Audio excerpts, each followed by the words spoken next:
Retour en Transylvanie, avec deux personnages. Hector étant un humain, ne dit donc que des choses vraies, il ne ment jamais.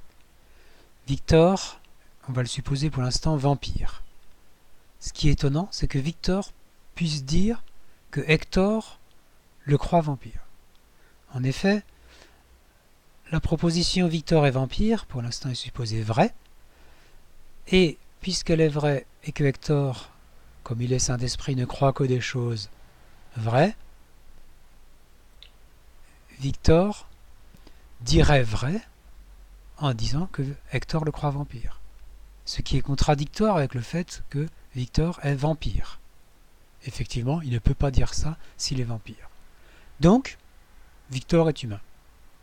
Nous avons fait une erreur en le supposant à tort vampire.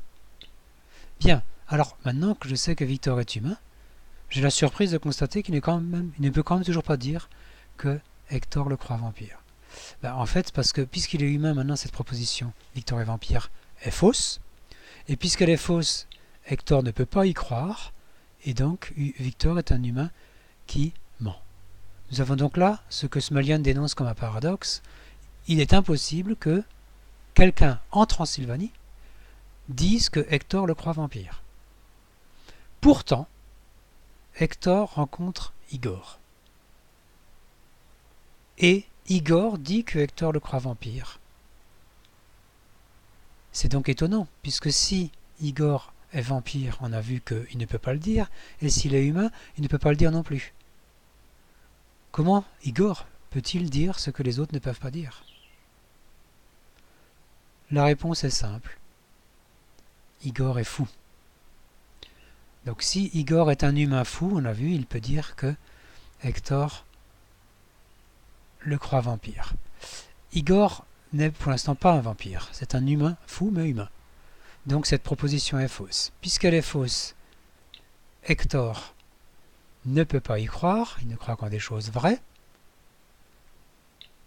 Mais puisque Igor dit ce qu'il ne croit pas, il va quand même prétendre que Hector le croit vampire. Si maintenant Igor est de surcroît, toujours fou, mais de surcroît vampire.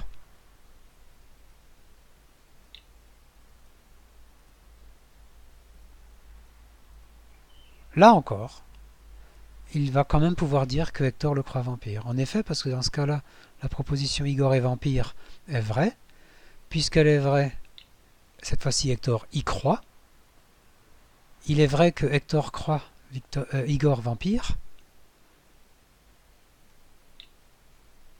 Et Igor veut mentir, mais il croit que Hector ne le croit pas vampire, puisqu'il est fou. Et donc il va quand même dire ce qu'il pense être un mensonge, à savoir que Hector le croit vampire. Donc, on ne peut affirmer certaines choses sur les croyances que si on admet la possibilité qu'on n'ait pas que des croyances vraies, et il faut donc admettre une certaine faillibilité dans la logique doxastique.